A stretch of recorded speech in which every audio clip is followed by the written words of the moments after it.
After my graduation, I found my parents gave our family business to my sister. Mom said, "You're just good with your hands, not your brain."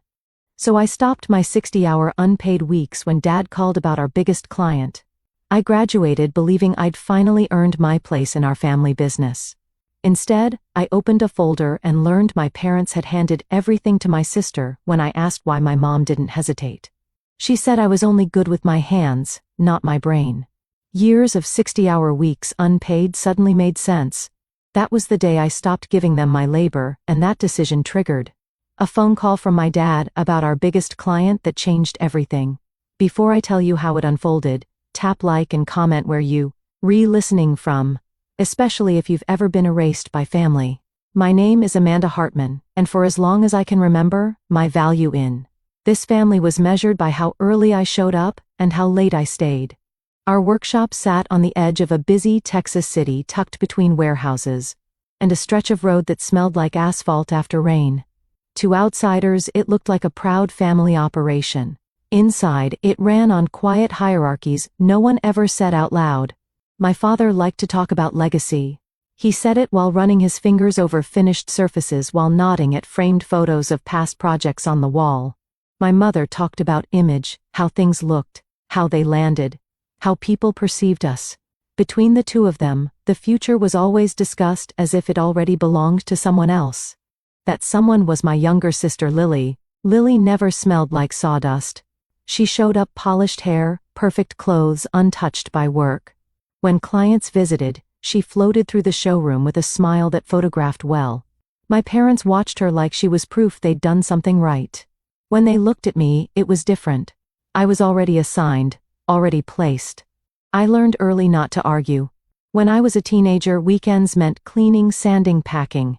While other kids talked about trips and lessons, I learned the weight of raw material and how to fix mistakes no one else wanted to own. My hands cracked every winter. The skin never fully healed. My parents called it learning responsibility. I called it survival. By the time I finished college, I thought things might shift. I came back with knowledge I believed mattered: systems, logistics, ways to keep everything from breaking when pressure hit. I imagined sitting in meetings, not just standing at benches. I imagined being asked, not told. Instead, nothing changed. I worked harder than ever. Long days bled into longer nights. 60 hours wasn't unusual. Payment was always delayed or explained away. "It's for the business," my parents said. "It'll come back to you." I wanted to believe them. I needed to. What hurt wasn't the work. It was the silence around it. When projects succeeded, Lily's name was mentioned. When problems appeared, they landed in my lap without discussion. My mother once watched me load materials into my truck and said almost kindly, "You're lucky you're good with your hands. Not everyone has that." She meant it as reassurance. I heard it as a limit. Still, I stayed. Because when you grow up being useful instead of chosen, you learn to confuse endurance with love. And at that point, I didn't yet realize how carefully my role had already been decided. By the time I realized something was wrong, it wasn't because anyone said it out loud. It was the small shifts. The kind you only notice when you've been standing in the same place for years. Meetings started happening without me. Nothing dramatic. Just conversations that paused when I walked in, then resumed later behind closed doors. Decisions about suppliers were suddenly already handled. Client calls I used to take went unanswered until Lily looped herself in and replied, with carefully worded messages that sounded impressive but said very little. Meanwhile, my workload grew heavier. I was the one fixing rushed orders, smoothing out mistakes before they reached clients. When materials arrived late, I reworked schedules. When a piece didn't come out right, I stayed after hours until it did. 60-hour weeks blurred into each other. Some nights I drove home with my hands aching so badly I had to sit in the truck for a minute before turning the key, just letting the engine idle while the pain settled. Pay was always coming. That word started to feel hollow. If I asked, my father would sigh and say cash flow was tight. My mother would remind me that sacrifices were part of building something meaningful. Lily never joined those conversations. She didn't have to. She came in midday, sometimes with a photographer, sometimes just her phone held high. She'd walk past workbenches like they were props, smile, snap a few shots, then disappear. Later I'd see the posts, polished captions, talk of craftsmanship, people praising her vision. My parents shared every single one. Once I suggested a change to how we handled a recurring delay. I laid it out carefully, step by step. My father nodded, then said we'd think about it. 2 months later, Lily presented nearly the same idea as part of a branding pitch. Everyone applauded. That was the moment something inside me shifted, not rage, not yet. More like a tightening. A quiet understanding that this wasn't about effort or loyalty. It was about roles, and mine was fixed.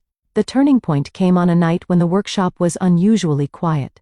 Most of the crew had left early after a delivery. I stayed behind to grab some paperwork my father had asked for, insurance-related he'd said. I knew where he kept things. As I pulled open a drawer, folders slid against each other with a soft thud. One stood out, neat typed label, internal planning.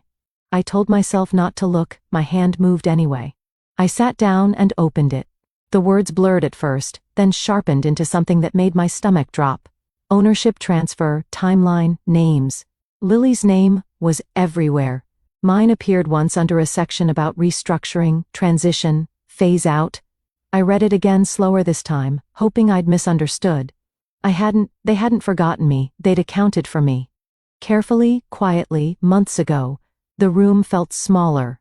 The hum of the lights grew louder. I closed the folder, put it back exactly where it was, and stood there longer than I meant to, staring at nothing. That was when I understood the truth I'd been avoiding. I wasn't being overlooked. I was being replaced. I didn't confront anyone right away. I didn't slam doors or demand explanations. I went home that night and lay awake, staring at the ceiling, replaying every conversation I'd ever had with my parents. Every time they told me to be patient. Every time they said, just help out a little longer.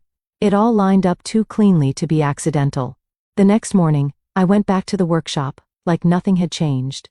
Same jeans, same apron, same quiet nods to the crew. But inside, something had collapsed. The belief that if I worked hard enough I'd eventually be seen was gone. And without that belief, everything else shifted. I stopped staying late, not dramatically.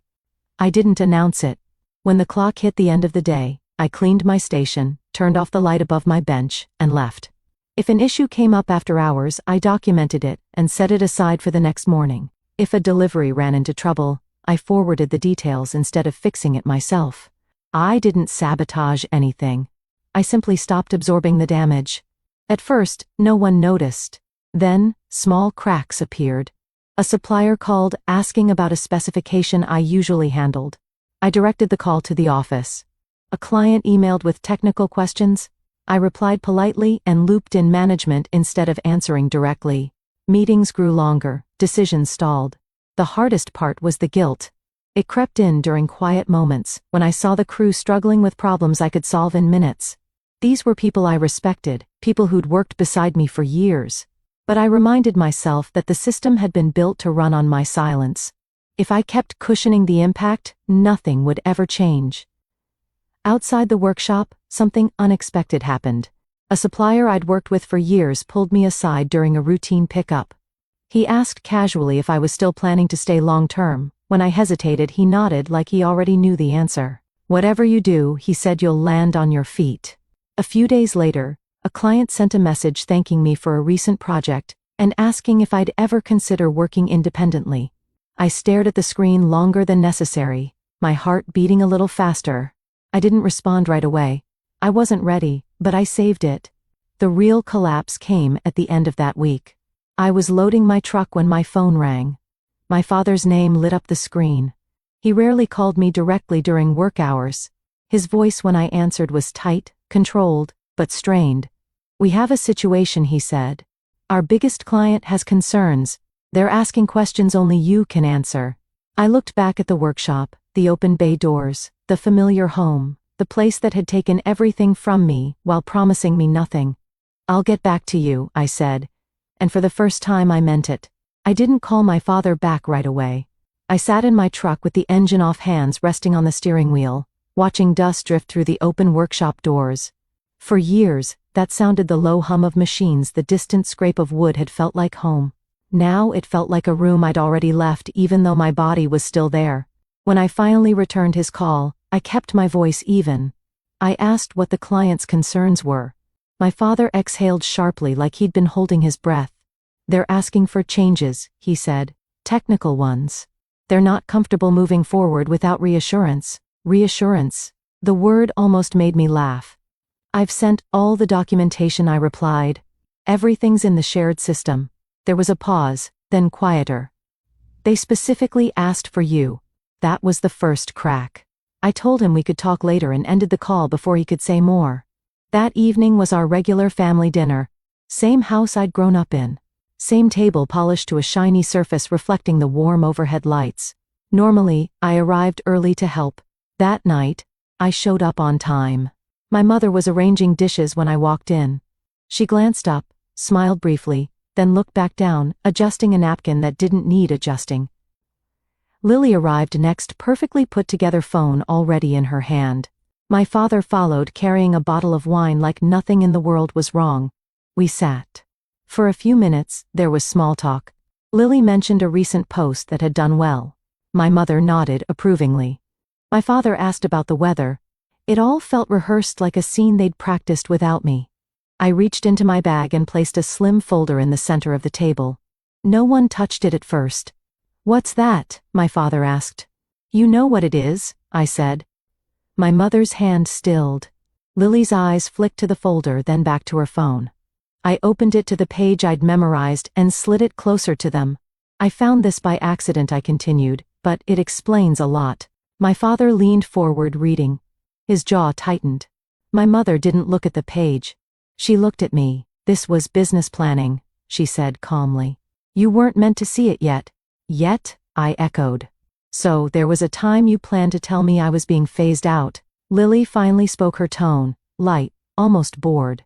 "You're overreacting, it's just structure." I turned to her. "Structure that gives you everything and gives me nothing." My father opened his mouth, then closed it again. My mother sighed, the sound heavy with practiced disappointment. "Amanda," she said, "you've always been good with your hands.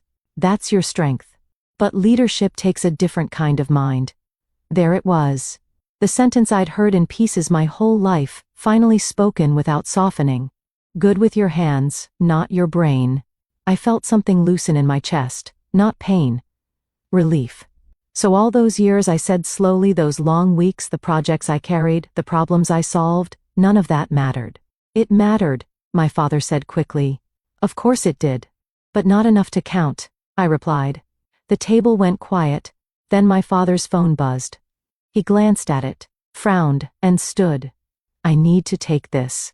He stepped away, his voice dropping as he answered. I watched his shoulders tense, watched the color drain from his face. When he returned the bottle of wine forgotten on the counter, his expression was different, less composed. "It's the client," he said. "They're not comfortable proceeding," Lily scoffed. "They're bluffing, they're not." My father snapped, then caught himself. He turned to me. "They're asking for you. They said if you're not involved, they're reconsidering." I met his eyes. "I told you everything you need is documented." "They don't want documents," he said. "They want the person they trust." My mother looked between, his confusion flickering across her face. "What does that mean?" It meant everything. I took a breath. "It means the relationship was with me, not the brand, not the image, me." Lily laughed, sharp and disbelieving. "That's ridiculous. They work with the company. They work with who delivers," I said. "Who answers their calls at night. Who fixes things before they become problems." My father rubbed his forehead. "Amanda, we need you to step in. Just this once." The irony almost made me smile, and after I asked, "After I fix this, do I go back to being phased out?" "We can revisit things," he said weakly. My mother leaned forward. "You're being selfish. This affects all of us." "No," I said quietly.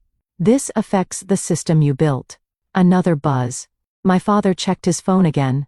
His hand shook. "They're pulling out," he said, effective immediately. Lily stood. "That's impossible." "They sent notice," he replied. "They're done." The room felt smaller, the air heavier. Lily's confidence cracked just for a moment. My mother stared at the table. My father looked at me like he was seeing me clearly for the first time and too late. You could stop this, he said. I shook my head.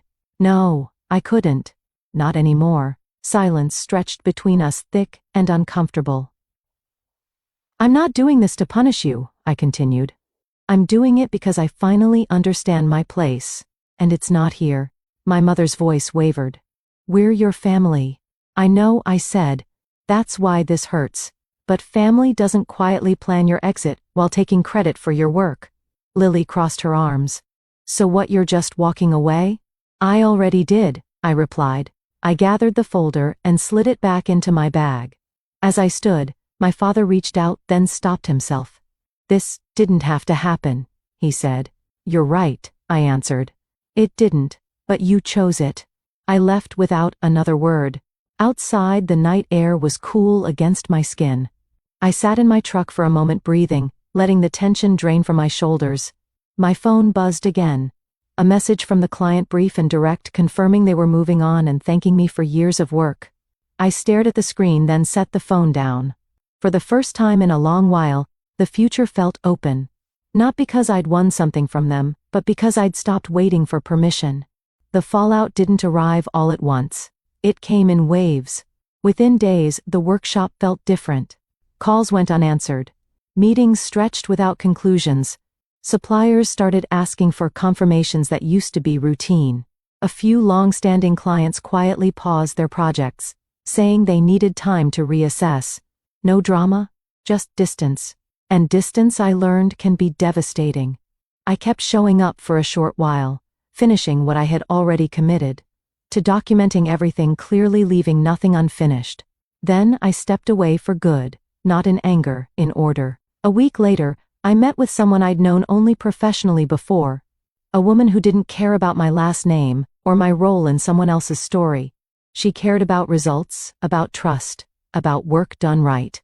The terms were straightforward: fair pay, clear authority, mutual respect. For the first time, my calendar felt like mine. Back at home, my phone rang less often. When it did, I let it go to voicemail. My parents left messages that circled the truth without touching it. Lily posted more than ever, her captions louder, her confidence thinner. I didn't respond to any of it. The strangest part was the quiet. No late-night calls, no emergencies I had to absorb, no invisible weight on my shoulders. I slept through the night. I ate dinner without checking my phone. I felt my body settle into itself. I didn't win. I didn't lose. I chose. And in that choice, something finally balanced. For a long time, I believed my worth depended on being needed by people who never planned to choose me. I was wrong. Your value isn't decided by who takes credit for your work or who sidelines you when it's convenient. It's built in what you know, what you give, and what you finally refuse to give away for free. If this story hit close to home, tell me where you're listening from and share your experience in the comments. And subscribe. There are more stories you won't want to miss.